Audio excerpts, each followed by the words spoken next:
Marcos, capítulo 1, versículo 9 até o versículo 13. Diz assim: naqueles dias, Jesus veio de Nazaré da Galiléia e foi batizado por João no Rio Jordão. Logo ao sair da água, Jesus viu os céus se abrindo e o Espírito descendo como pomba sobre ele.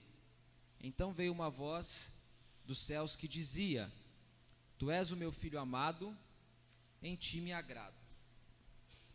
E logo o Espírito conduziu Jesus ao deserto, onde ficou durante 40 dias, sendo tentado por Satanás.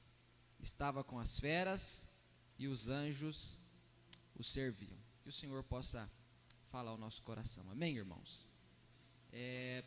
Nós estamos aprendendo aqui junto com o Evangelho de Marcos, e esse Evangelho fala sobre o servo sofredor. Esse Evangelho fala sobre Jesus como sendo aquele que é o Filho de Deus. Essa é a expressão que aparece lá no capítulo 1, versículo 1, diz assim, ó: princípio do Evangelho de Jesus Cristo, Filho de Deus. E quando a gente lê o versículo 9, que é o texto do sermão dessa noite, diz assim, ó: naqueles dias, Jesus veio de Nazaré da Galiléia e foi batizado por João no Rio Jordão. Essa expressão naqueles dias, ela é muito importante para a gente entender essa parte aqui do texto, né? Na verdade, essa expressão, ela abre para nós a condição de compreender o contexto em que esse texto está inserido. Quais são aqueles dias que Marcos está dizendo naqueles dias? Ele está se referindo ao tempo em que João Batista estava pregando, estava realizando seu ministério, dizendo para as pessoas que elas se arrependessem dos seus pecados, que elas se voltassem para Deus, porque João Batista não era nem digno de desamarrar as sandálias de Jesus, mas Jesus viria, e Jesus é maior do que João, e é isso aqui que Marcos está resgatando para dizer: naqueles dias veio Jesus de Nazaré da Galiléia e foi batizado por João no Rio Jordão. Então o Marcos, que é um evangelista, que é um cristão do primeiro século, ele resgata aqui o ministério de João Batista, a pregação de João Batista, e ele vincula isso com a primeira aparição de Jesus publicamente. De acordo com o Evangelho de Marcos, isso aqui aparece também em Mateus, aparece em Lucas, essa é a primeira aparição pública de Jesus. A primeira aparição pública de Jesus acontece aqui no capítulo 1 de Marcos, no capítulo 3 de Mateus e no capítulo 3 de Lucas também, né? Talvez você pense, mas Jesus apareceu antes disso, pastor. Apareceu, mas ele era simplesmente um bebê, uma criança que havia nascido na manjedoura, que foi perseguido por Herodes, enfim, depois mora pouco tempo lá no Egito, e depois você não sabe disso, né? A gente não sabe outras coisas, outros episódios da vida de Jesus. E aqui então é oficialmente a primeira aparição pública de Jesus.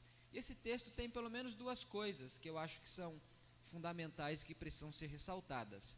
A primeira delas refere-se à declaração de Deus, o Deus Pai, a respeito de Jesus. Isso está no versículo 9, versículo 10 e versículo 11. Na verdade, o que se sobressai nesses três versículos não é o fato de que Jesus foi batizado por João, mas é o fato de que no batismo de Jesus, Deus, o Pai, deu um testemunho a respeito de Jesus, o Filho. Essa é a maior ênfase desses versículos aqui. Jesus, até aqui já havia sido profetizado pelas Escrituras, como a gente viu a semana passada.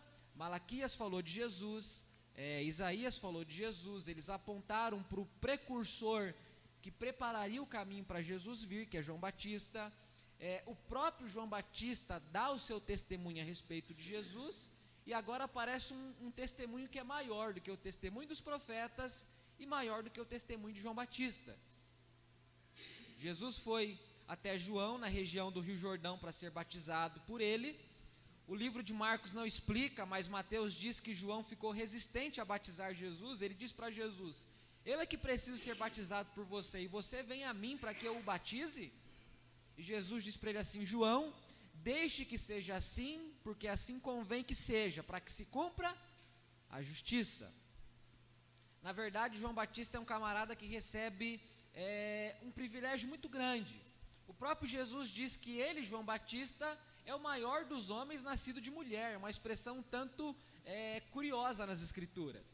João Batista tem um privilégio enorme de preparar o caminho de Jesus, ele tem um privilégio enorme de batizar o próprio Jesus.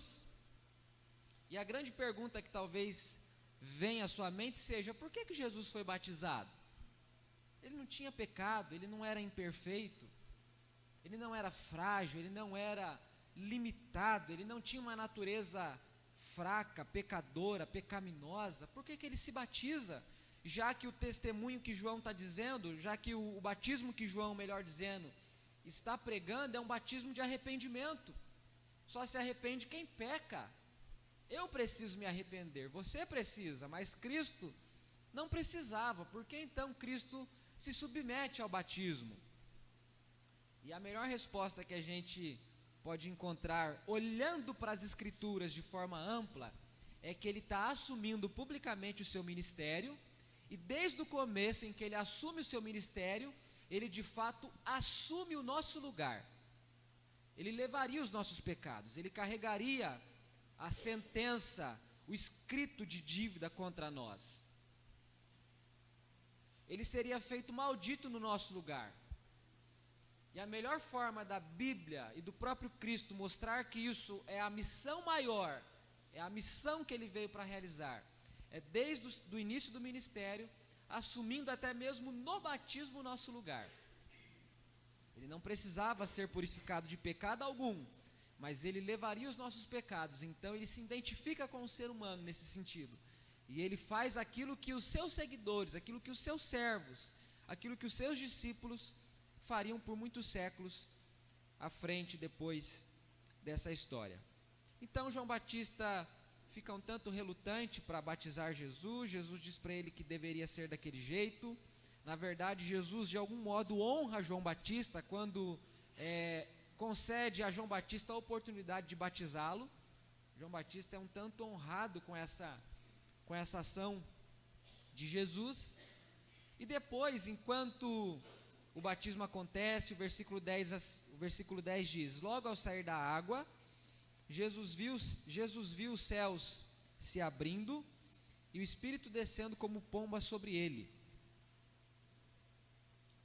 Então veio uma voz dos céus que dizia: tu és o meu filho amado, em ti me agrado. Não perca de vista que essa é a ênfase de Marcos. Ele diz que ele está falando do Evangelho, que ele está falando do princípio do Evangelho. O Evangelho é a respeito do Filho de Deus.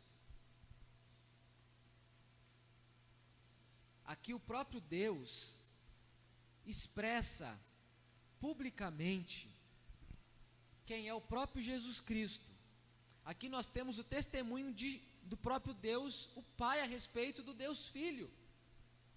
A última expressão de Marcos, lá no capítulo 16, uma das últimas expressões, refere-se ao centurião, que era um soldado que está diante da cruz e diz: este verdadeiramente era o Filho de Deus.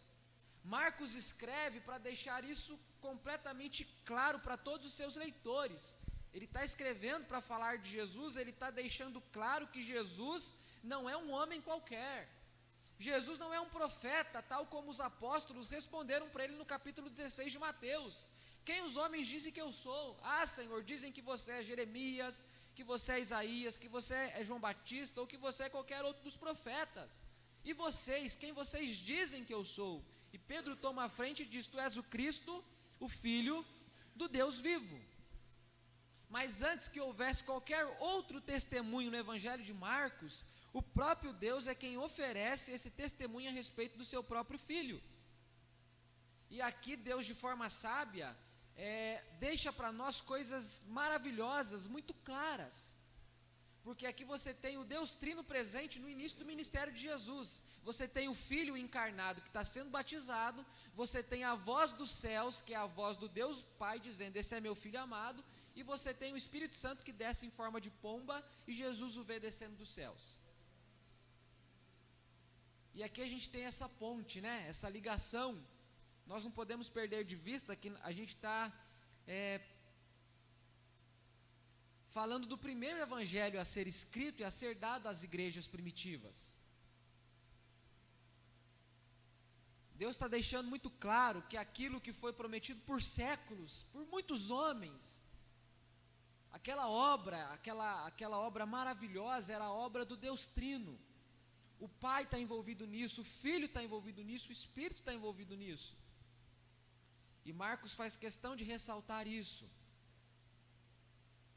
E a aplicação direta que a gente aprende para a nossa vida a respeito disso é que se nós estamos em Jesus Cristo, nós também somos para Deus filhos amados.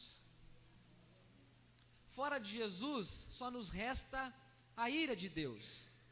Distante de Jesus, só nos resta a condenação pelos nossos pecados.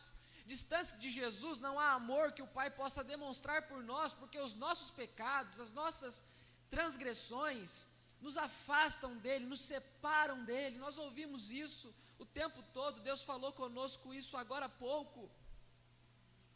A gente perde o senso da gravidade das nossas imperfeições, das nossas limitações, e o quanto isso é odioso para Deus. Fora de Cristo não há bênção alguma que Deus possa nos dar. Nós oramos em nome de Cristo. Toda a santificação disponível a nós, ela pode ser conquistada em Jesus. É apenas unido a Jesus que nós podemos experimentar qualquer bênção espiritual que Deus tenha para repartir, para oferecer a nós. É uma coisa que não é muito claro para nós, a nossa mente é muito limitada para entender isso, mas um cristão verdadeiro, ele está unido a Cristo, e é difícil explicar essa união, de modo que ele participa do nosso pecado, ele carrega o nosso pecado, ele leva o nosso pecado, ele sofre pelos nossos pecados, e ao mesmo tempo a gente participa da santidade dele, da pureza dele. Ele leva o nosso pecado e ele nos dá da graça dele, da santidade dele, do perdão dele, do amor dele. E somente em Jesus Cristo nós podemos também viver como aqueles que são filhos amados de Deus. Amém? Longe de Jesus, você não pode desfrutar desse amor. É verdade que Deus é amor, mas não é verdade que todos os homens são filhos de Deus. É verdade que Deus é amor, mas só aqueles que estão em Cristo Jesus é que são filhos de Deus. E o texto é maravilhoso, porque o texto associa a filiação de qualquer pessoa a Deus, com o fato de que essa pessoa que é filho de Deus precisa ter nela a orientação do Espírito de Deus. Jesus é filho de Deus, mas ele tem aqui a presença do Espírito Santo. Não dá para ser filho de Deus ausente da presença do Espírito Santo. Não dá para ter filiação se a gente não tem uma vida dirigida, orientada pelo Espírito Santo. Marcos faz questão de mostrar a presença do Espírito Santo aqui nesse momento, porque isso significa que toda a vida, todo o ministério, todas as ações de Jesus, elas serão dirigidas pelo Espírito Santo. Não há um dia sequer depois disso que Jesus vive a vida distante do Espírito Santo. Não há nenhuma conversa que ele tenha depois disso em que ele conversa sem ter nele a presença do Espírito Santo. Ele é o próprio Deus, ele é o Deus encarnado.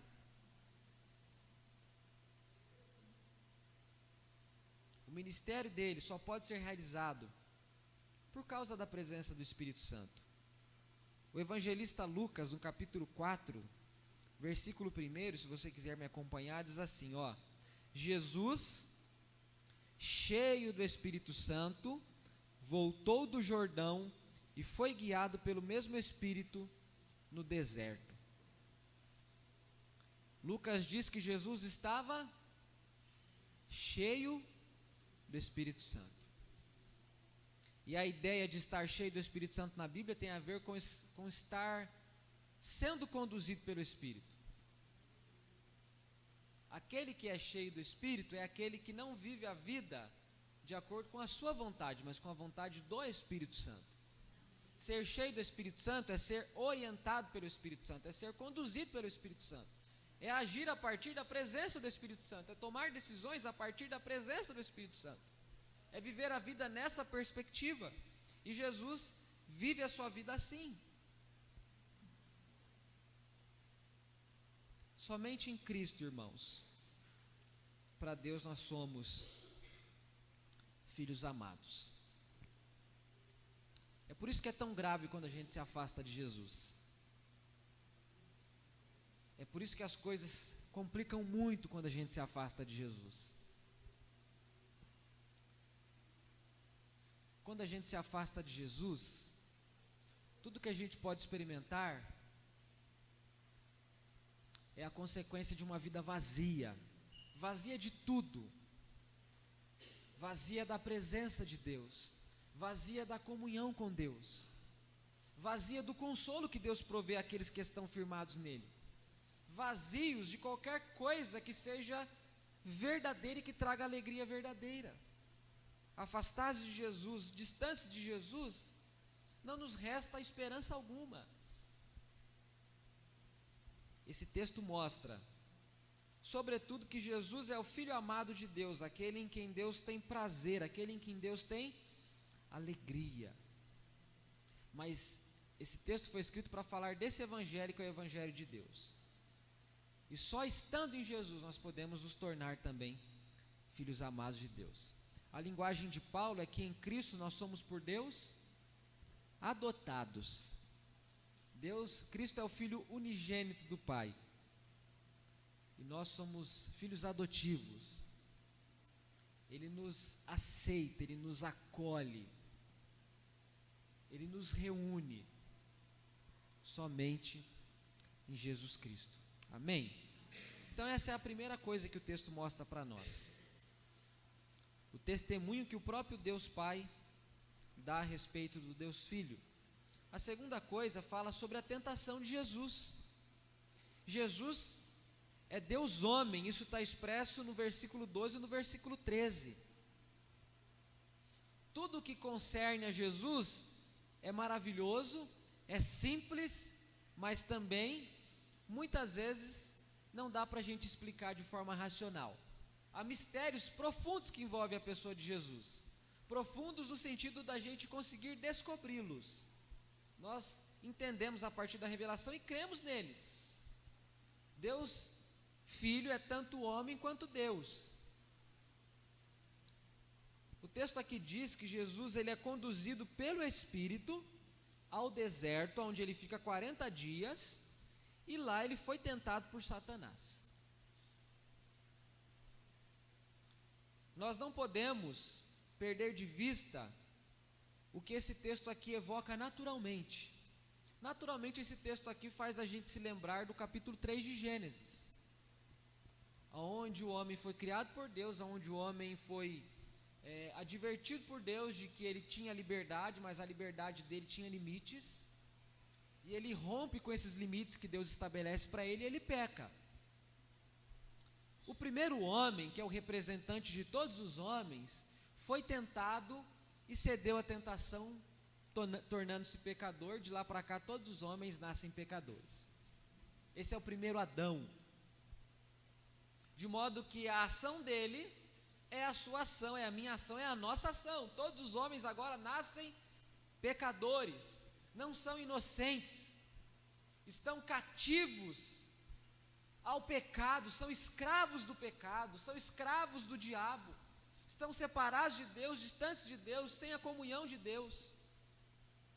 Olhar para o texto de Mateus, o texto de Marcos, o texto de Lucas, quando fala da tentação, traz naturalmente esse episódio da queda. Acontece que Cristo, sendo homem, também foi tentado. Só que, diferentemente de Adão, ele não cedeu à tentação, ele não pecou. Assim como Adão, quando foi tentado, ele não era contaminado pelo pecado, então ele poderia permanecer puro. Adão, ele não tinha pecado, ele tinha liberdade. O coração dele era puro, e ele peca. Cristo é Deus, é puro, é sem pecado, é tentado e não peca. As tentações são reais, mas não houve pecado. Não é o Espírito de Cristo, não é o Espírito Santo, não é o Espírito de Deus quem tenta Jesus. Ele conduz Jesus ao deserto. Quem tenta Jesus, o texto explica muito bem, o texto afirma muito bem, é o próprio Satanás. Tiago diz que Deus não pode ser tentado pelo mal e a ninguém tenta. O tentador é o próprio diabo, é o próprio Satanás. E aqui Satanás tenta ao Senhor. E Marcos é um evangelho muito conciso. Ele não explica como é que se deu essas tentações. Mateus é um pouco mais detalhado. Ele diz que Satanás diz para Cristo: transforme as pedras em pães, pule daí, os anjos vão te segurar, fique de joelhos, me adore, porque eu te darei todos os reinos do mundo. Marcos não traz nada disso à tona. Ele simplesmente diz que Jesus fica 40 dias ali no deserto, e ele foi tentado por Satanás. Ele estava ali com as feras, e os anjos estavam com ele, servindo-o. Ele está numa região onde tem animais selvagens, com certeza, por isso que fala das feras, né? E os anjos de Deus estão ali com Cristo, servindo a Ele.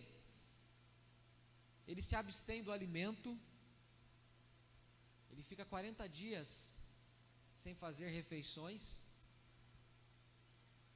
Possivelmente ele não ficou sem água, porque o texto de Mateus diz que depois de 40 dias ele teve fome. Não diz que ele teve sede, né? Talvez seja um indício de que ele não ficou esse tempo todo sem a água, que é uma coisa muito fundamental para nós, mas ele fica sem um alimento. E nesse período ele está sendo tentado pelo diabo. Ele não poderia pecar, mas as tentações aconteceram de verdade, elas aconteceram realmente. Elas foram reais para Cristo, elas são reais para nós. Nós somos tentados o tempo todo. O tempo todo. Paulo diz: quem me livrará do corpo dessa morte? O pecado jaz em nós, o pecado habita a nossa carne, a nossa vida, de modo que nós não podemos não pecar. Talvez a gente consiga adiar a prática pecaminosa, mas não adiar a possibilidade do pecar. É impossível para nós. A nossa natureza está presa a isso. Cristo foi tentado, Cristo não pecou, nós somos tentados, nós pecamos, nós falhamos. Nós já somos pecadores ao sermos tentados. E não conseguimos nos livrar dessa capacidade de pecar. A diferença é que Cristo não tinha pecado e não pecou quando foi tentado. É completamente diferente de nós. Contudo, irmãos, onde é que está a nossa vitória? Da mesma forma que eu estou dizendo para vocês que em Cristo nós podemos nos tornar filhos amados de Deus, também somente em Cristo nós podemos vencer o pecado. Esse texto mostra isso. Marcos começa o seu evangelho para deixar isso aqui muito claro. Distante de Jesus você não é filho de Deus. Distante de Jesus você não é aceitável a Deus. Distante de Jesus você não desfruta de comunhão com Deus. Assim como distante de Jesus você não tem poder para vencer o pecado. Distante de Jesus, você sempre vai ceder às tentações. Distante de Jesus, você não terá condições de triunfar sobre o pecado. Na verdade, esse triunfo sobre o pecado é o triunfo do próprio Cristo, que Ele empresta a nós, que Ele concede a nós. É essa ideia, esse conceito bíblico de estarmos unidos a Jesus. Há uma união entre nós e Cristo. E nessa união, a vitória dEle é a nossa vitória. Amém? Nós não podemos, pela nossa carne, pela nossa própria força, pelo nosso próprio braço, lidarmos com as nossas tentações e vencê-las sozinhos. E é importante dizer que a gente tem a tendência de vincular tentação apenas a pecados sexuais.